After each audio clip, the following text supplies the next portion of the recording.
ورحمة الله وبركاته.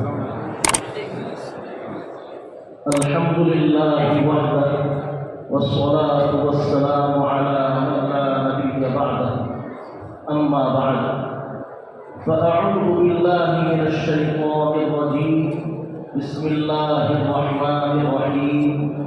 الذين آتيناهم الكتاب يتلونه حق تلاوته أولئك يؤمنون به. صدق الله العلي العظيم. قال النبي صلى الله عليه وسلم: خيركم من تعلم القرآن وعلمه. کہ تم میں سب سے بہترین شخص وہ ہے جو قرآن کریم کو سیکھے اور دوسروں کو سکھائے. یہاں پر یہ نقطہ والد محترم یہ فرماتے ہیں کہ قرآن کریم کو سیکھنا اور سکھانا یہ خیر امت میں سے ہے، سیکھنے اور سکھانے والا. لیکن ہم کو کیسا سیکھنا ہے اور کیسا سکھانا ہے، اس کو کیسے پڑھنا ہے، اس کا حق کیا ہے اور اس کو کیسے پڑھانا ہے. یہ قرآن کریم کو ہم تجوید کے ساتھ سیکھیں اور ہم تجوید کے ساتھ اس کو اپنے بچوں کو سکھائیں. جو ابنائے قدیم ہیں وہ الحمدللہ اس جامعہ محمدیہ کی چار دیواری میں پڑھے ہیں، وہ تجوید کو جانتے ہیں بڑی قریب سے. اب وہ تجوید سے الحمدللہ پڑھنا تو جانتے ہیں. اب میں ان سے ادب درخواست نہیں کرتا ہوں بلکہ نصیحت کرتا ہوں کہ اپنے شاگردوں کو بھی قرآن پاک تجوید سے ہم پڑھانے والے ہیں کہ آپ کے مکتب کا ہر بچہ بہترین قاری بن کر رہے. اور جو طلبا اس جامعہ محمدیہ میں بھی موجود ہیں میں ان کو بھی یہ نصیحت کرتا ہوں کہ اپنے اساتذہ سے قرآن کریم کو تجوید کے ساتھ الحمدللہ ہم سیکھیں اور انشاءاللہ اس نیت کے ساتھ سیکھیں کہ ہم بھی اپنے طلبا کو اپنے شاگردوں کو قرآن کریم تجوید کے ساتھ سکھانے والے بنیں گے انشاءاللہ، تو ہم خیر امت میں سے ہوں گے. اب تجوید کس کو کہتے ہیں؟ قرآن پاک کو صحیح پڑھنے کا نام تجوید ہے. مخارج اور صفات کی رعایت کرتے ہوئے پڑھنا اس کا نام تجوید ہے. اقرأوا القرآن بالحروف العرب. قرآن کو عربی لہجے میں پڑھو، اور عربی لہجہ اسی وقت بن سکتا ہے جب ہم مخارج اور صفات کی رعایت کریں.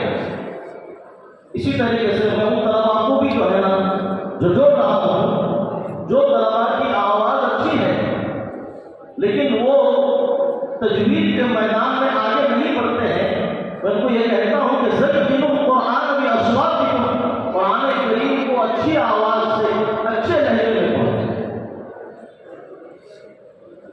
عزیز طلبا،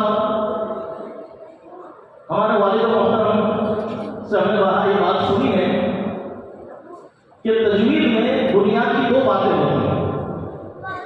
نمبر 1 پر ہے حسن ادا، یعنی قرآن کریم کو صحت اور ادائیگی کے ساتھ پڑھنا.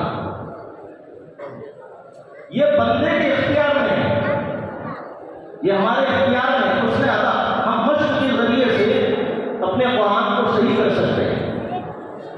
اور مشق کیسی مشق ہو کہ ہم قرآن کریم کو صحیح کرنے کی نیت سے بار بار پڑھیں، اس کا نام مشق ہے. صرف ایک بار پڑھ لینا، 2 بار پڑھ لینا اس کا نام مشق نہیں ہے، بلکہ ہماری نیت یہ ہو کہ میں قرآن کریم کو صحیح پڑھنے کی نیت سے پڑھ رہا ہوں، صحیح کرنے کے لیے پڑھ رہا ہوں. یہ حسن ادا یہ بندے کے اختیار میں ہے، یعنی قرآن کریم کو صحیح پڑھنا. اور دوسرے نمبر پر ہے حسن صوت، یعنی اچھی آواز سے قرآن پڑھنا. اب اچھی آواز سے قرآن پڑھنا یہ ہمارے اختیار میں نہیں ہے بلکہ یہ میزانیہ ہے، اللہ کی طرف سے یہ چیز ملتی ہے. اب جس کی آواز اچھی ہے اور وہ قرآن کریم کو الحمدللہ تجوید کے ساتھ پڑھتا ہے تو پھر نور علی نور. اس پر ایک واقعہ والد محترم کو بارہ سناتے ہیں کہ علامہ جزری رحمۃ اللہ علیہ کے شیخ محترم استاد محترم، کس کے استاد محترم؟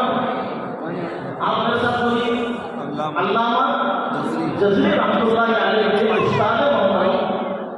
ان کے شیخ محترم ان کی آواز نہیں تھی، لیکن ان کی ادائیگی اتنی مضبوط تھی اور قرآن پاک کریم کو بہت عمدہ تجوید کے انداز میں پڑھتے تھے اور بہت درد دل کے ساتھ اور اللہ کے عشق میں ڈوب کر قرآن پڑھتے تھے۔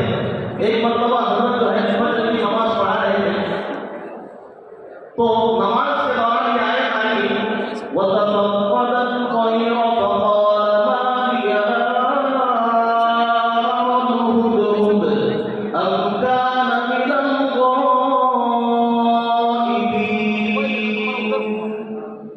جب یہ آیت گزری تو ایک پرندہ پھٹپھاتے ہوئے آیا اور حضرت کے کاندھے پہ آ کر بیٹھ گیا۔